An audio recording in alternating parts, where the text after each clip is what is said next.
ಪ್ರಜಾಧ್ವನಿ ಇದು ಪ್ರಜೆಗಳ ನಂಬಿಕೆಯ ಧ್ವನಿ.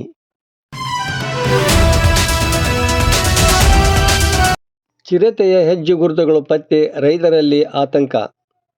ಗದಗ ಜಿಲ್ಲೆ ಲಕ್ಷ್ಮೇಶ್ವರ ಪಟ್ಟಣದಿಂದ 3-4 ಕಿಲೋಮೀಟರ್ ವ್ಯಾಪ್ತಿಯ ದೇಸಾಯಿಬಣ ಮತ್ತು ಹಿರೇಬಣಗಳ ಜಮೀನುಗಳ ಸುತ್ತಮುತ್ತ ಚಿರತೆ ಓಡಾಡಿದ ಹೆಜ್ಜೆ ಗುರುತುಗಳು ಕಂಡುಬಂದಿದ್ದು ರೈತರಲ್ಲಿ ಆತಂಕ ಮೂಡಿಸಿದೆ. ಲಕ್ಷ್ಮೇಶ್ವರದ ನಿವಾಸಿ ಗಂಗಾಯಿ ಸಲಾವಳಿ ಮಠ ಎಂಬುವವರು ಮಂಗಳವಾರ ಸಂಜೆ 5:42ಕ್ಕೆ ಚಿರತೆ ನೋಡಿರುವುದಾಗಿ ತಿಳಿಸಿದ್ದಾರೆ.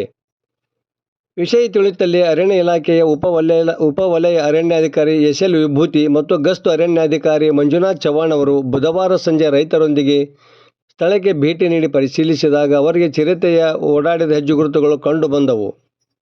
ಅಧಿಕಾರಿಗಳು ರೈತ ಶಿವು ಕಟಗಿ ಸೇರಿದಂತೆ ಮತ್ತಿತರರೊಂದಿಗೆ ಬುಧವಾರ ಸಂಜೆ ಮತ್ತು ರಾತ್ರಿ ಚಿರತೆಗಾಗಿ ಧರ್ಮಾಪುರ ಬಸವಣ್ಣನ ದೇವಸ್ಥಾನ ಸುತ್ತಮುತ್ತ ಮತ್ತು ಗುಂಜಾಳ ರಸ್ತೆ ಗುಂಟ ಹುಡುಕಾಟ ನಡೆಸಿದರು.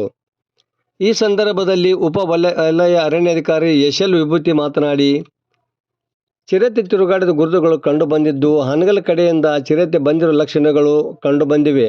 ಅಲ್ಲಿಂದ ಅದು ಕಪ್ಪದ ಗುಡ್ಡದ ಕಡೆ ಹೋಗಿರಬಹುದು ಎಂದು ತಿಳಿಸಿದರಲ್ಲದೆ ಇಡೀ ರಾತ್ರಿ ಇಲ್ಲಿಯೇ ಇದ್ದು ಚಿರತೆಗಾಗಿ ಹುಡುಕಾಟ ನಡೆಸಲಾಗುವುದು ಎಂದು ಅವರು ತಿಳಿಸಿದರು. ಈ ಭಾಗದಲ್ಲಿ ಚಿರತೆ ಹೆಜ್ಜೆ ಗುರುತುಗಳು ಕಂಡು ಬಂದಿದ್ದು ಕುರಿಗಾಹಿಗಳು ಮತ್ತು ರೈತರಲ್ಲಿ ಭಯ ಮೂಡಿಸಿದೆ. ಸದ್ಯ ಹಿಂಗಾರು ಹಂಗಾಮು ಆರಂಭವಾಗಿದ್ದು ನಸುಕಿನ ಜಾವ ರೈತರು ಹೊಲಗಳಿಗೆ ಹೋಗುತ್ತಾರೆ. ಆದರೆ ಚಿರತೆ ಹೆಜ್ಜೆ ಗುರುತು ಅವರಲ್ಲಿ ಕೊಂಚ ಭಯ ಮೂಡಿಸಿದೆ.